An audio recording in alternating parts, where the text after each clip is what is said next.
Hello, and I'm delighted to welcome Vanessa Latarche, who is the head of keyboard at the Royal College of Music. Vanessa, delighted to see you here.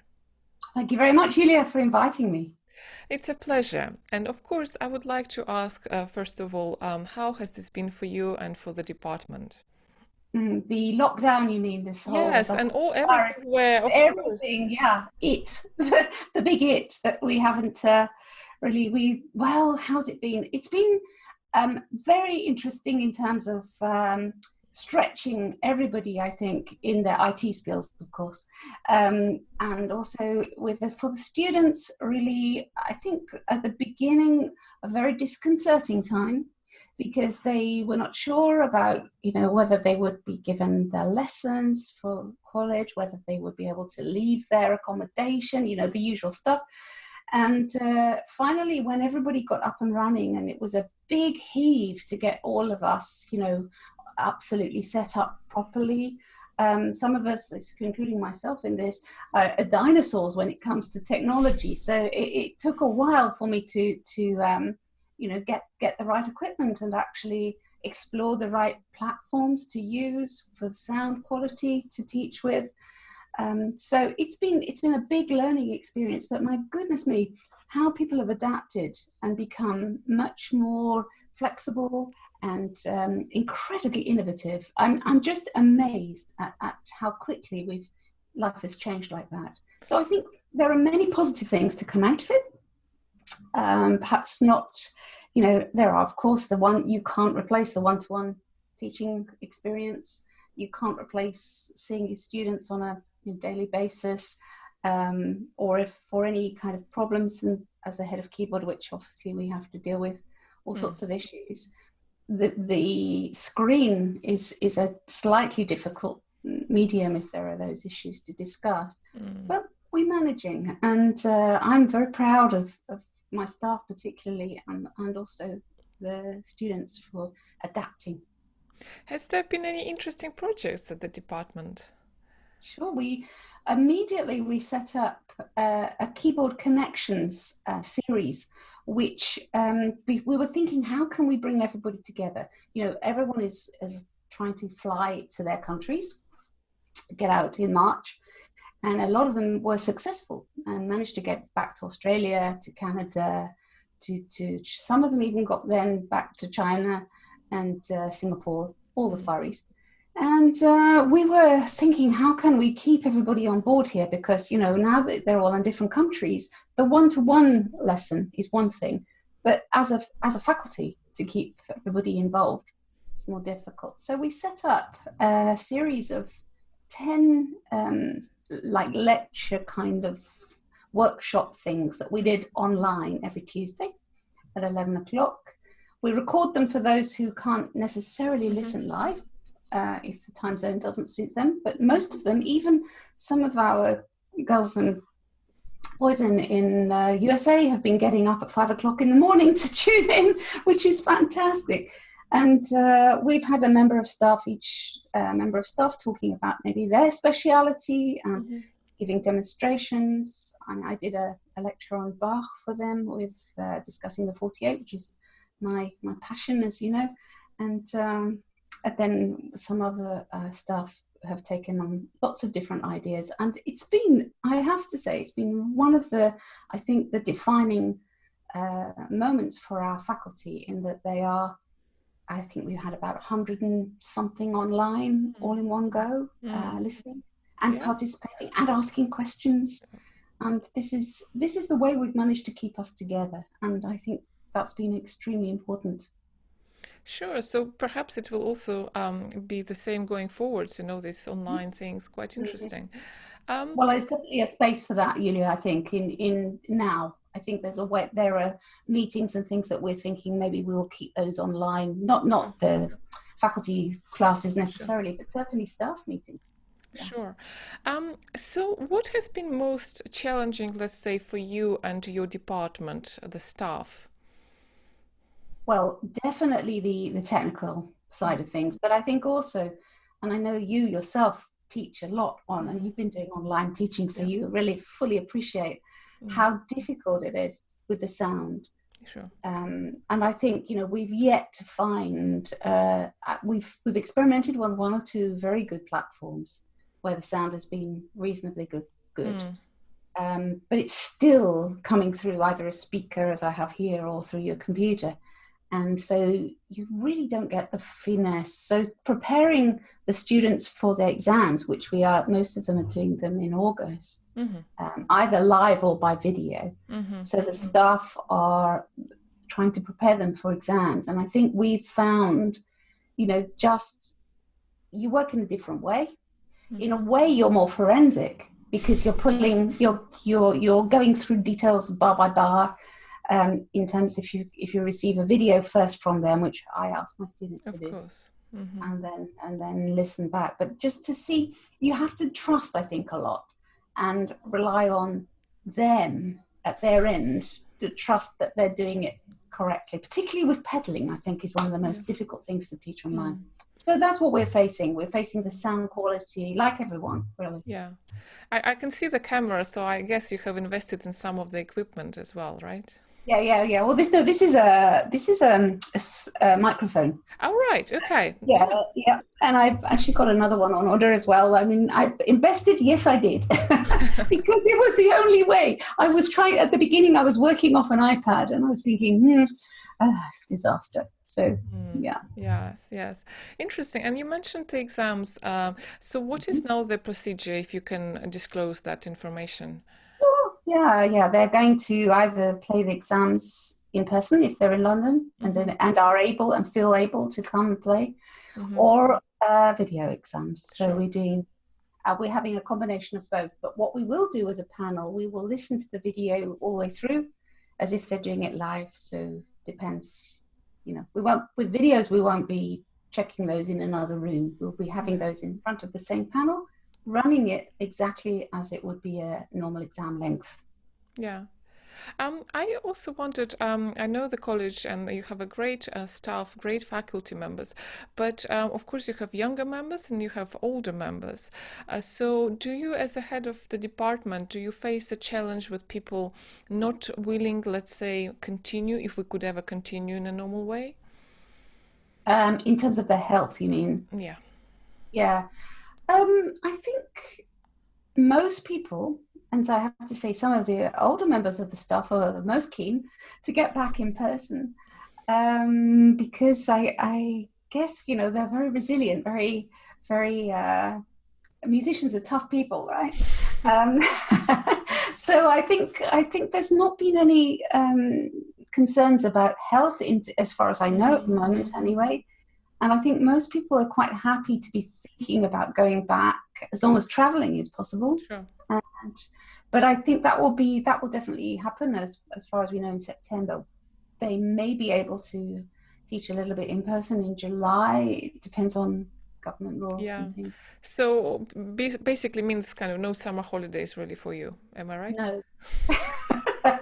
And I'm thinking about that carefully because it's going to be a long haul to December, you know, because with the new term starting. So I will have to take some time because it's a long.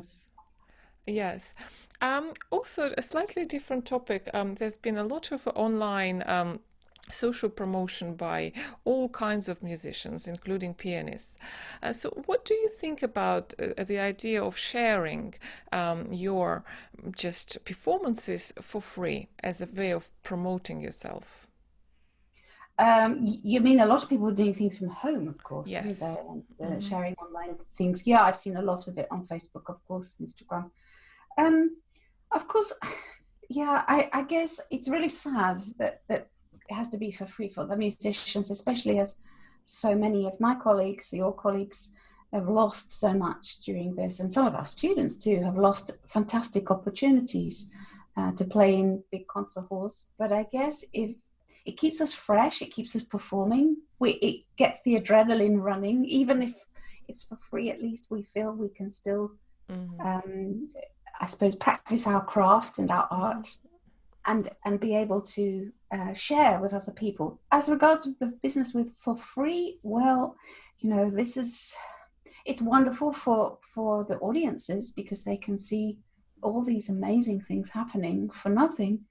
But it's a little sad for the performers themselves. But Mm, I guess I understand why, and I think it's great that people feel that they still want to do yeah. that. So I know you have great streaming facilities at the college because you broadcast masterclasses and things. So do you consider now actually broadcasting some of the students' recitals that you record might record? In the summer, you mean? Yeah, Well, the resources for that are, of course, huge. And there aren't just piano recitals, there are sure. lots of recitals of all instruments.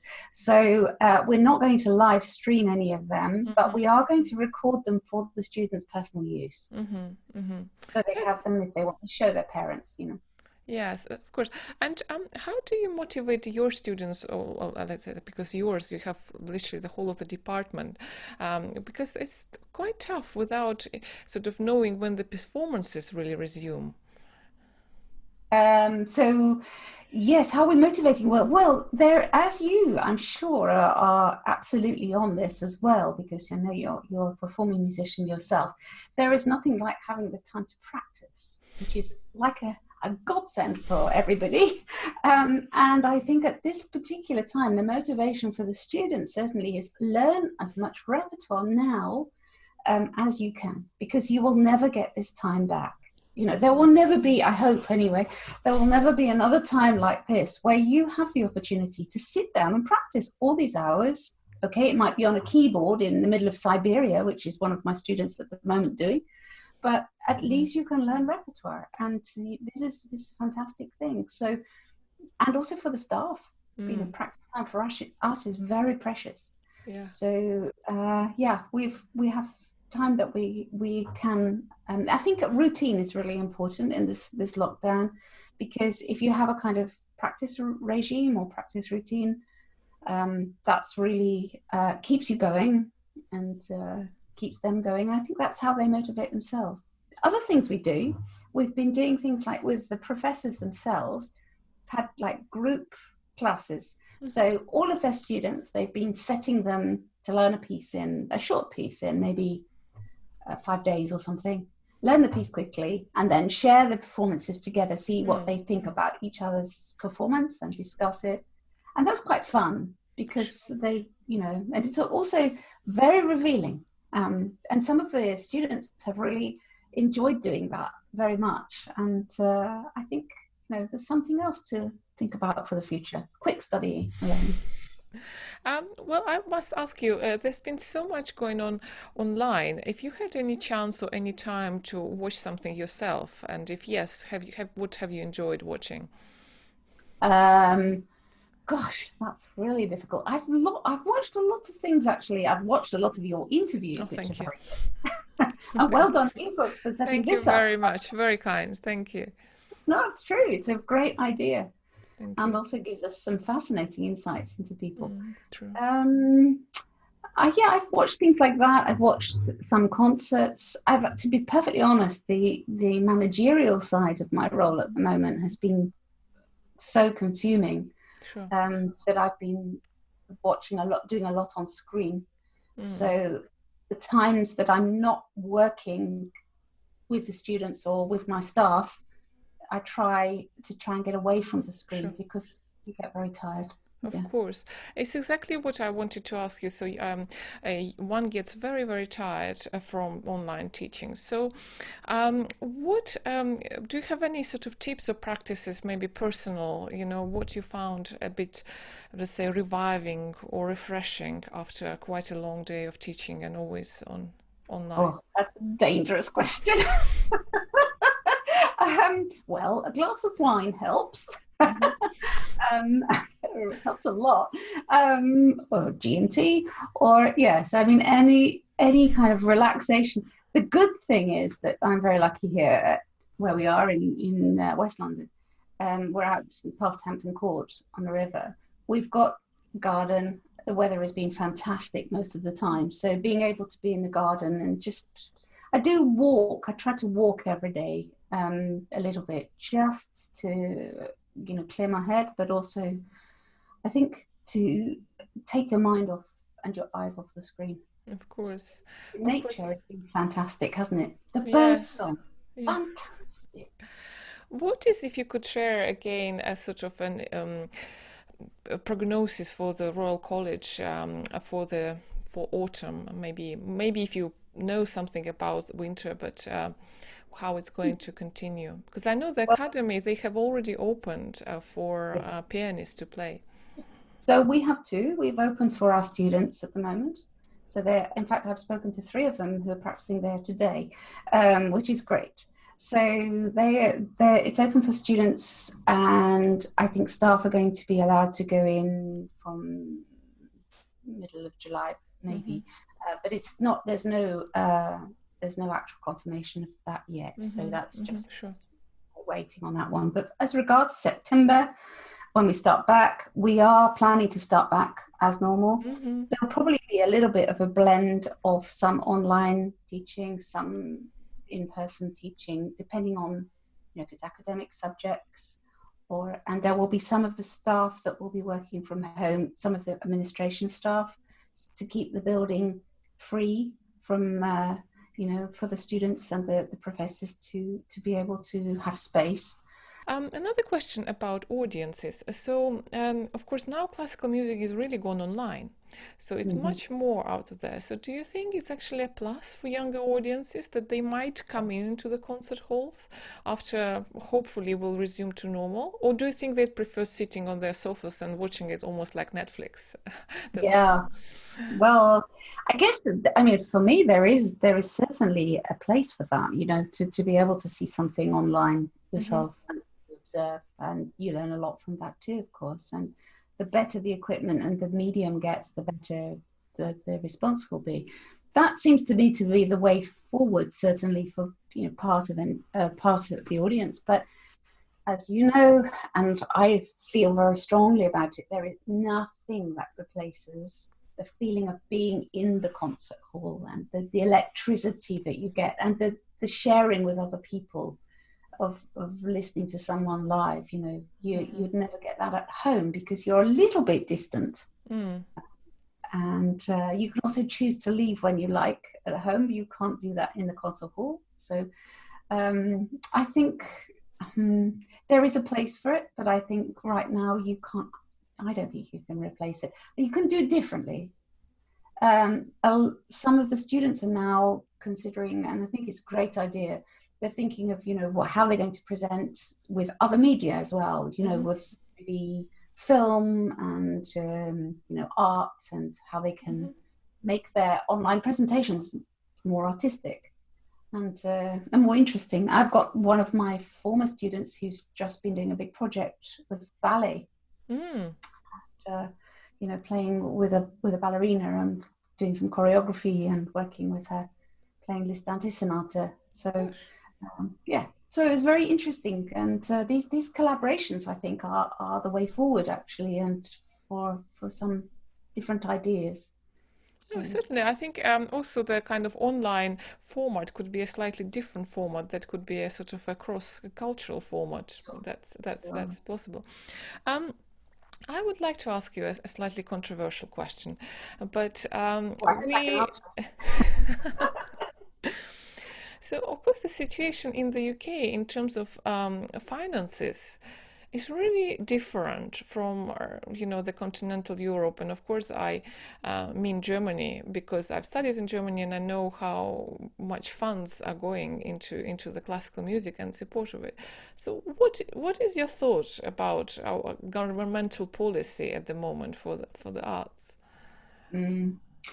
It's not a controversial question, really. I think it's felt by a lot of us that obviously the art is so important, music is so important for our lives, for our well-being, for our mental well-being, for our creativity, for everything.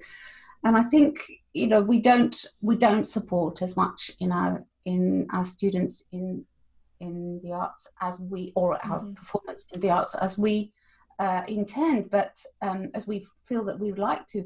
But I think, we are at the college, we're trying really hard to, our aim is to be one day in the long distant future fee-free for everybody, Mm-hmm. because and that's going to come through a lot of philanthropy, a lot of giving, donors. We have a wonderful development team working on that, for our future. Because for us, the most important thing is, it doesn't matter what your background is. If you are a talented person and you're a good musician, we want you to be able to study, and we don't want that barrier to be in the way. At the moment, there are a lot of scholarships, as you know, for students, but we would like it to be for everybody. I mean, as you know, in the States, there are many schools that are purely funded, by scholarships, by endowments. So it's something for the future. I guess it's a very difficult time to discuss that kind of thing right now as well, because of everybody's But business is do you tough. think that this situation where, that there are no really public funds, but also for performances, do you think it will kind of attract more people who are philanthropists or who try to support the classical music? Well, we hope that we can do that. We have a lot of people who speak on our behalf, actually, in the government. We have a lot of very good supporters who be able to speak up for us. So obviously, we have as much help from them as we possibly can, but we do lobby from time to time about things like that. But no, it's very important to have the helpers, and I think we have a lot of donors who are, very keen to support arts and in general, and also buildings, because we've just had a big building project. Yes. Yes, it's actually wonderful. The extension is really absolutely extraordinary. Quite a So, few things, yeah. And really, the final question is just again quite quite a sort of long-term question, if I can say so. What is the future of the classical music after this crazy time? hmm. Well, I think it will. I think it will continue. It will not. It will never die. Hmm. Thank goodness. Thank goodness for Hmm. that. I think it will be different. I think there will be different modes of delivery. I think now people will be not only going to concerts, but they may have a different take on, maybe say, for instance, I have no idea if this will happen, but maybe the South Bank might consider streaming at the same time as also live performance.